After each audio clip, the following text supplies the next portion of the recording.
ডিপিটা কত সুন্দর, তাহলে মেয়েটা কত সুন্দর হবে। মালটাকে হাতছাড়া করা যাবে না, মেয়েটাকে হাই পাঠিয়ে দেই। হাই পাঠালো, ডিপিটা তো অনেক সুন্দর।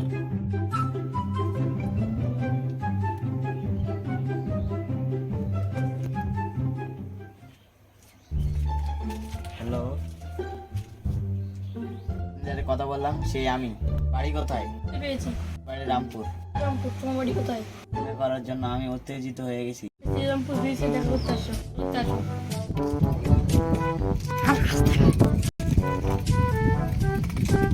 বুঝতাম। ফোন করে দেখি তো কোথায় যে আছে। হ্যালো, দেখতে পাচ্ছি না তো। আমি কলকাতায় আগে দিকে আছি। দেখতে পেয়েছি, হাতটা তো খুব সুন্দর। এদিকে ঘুরো।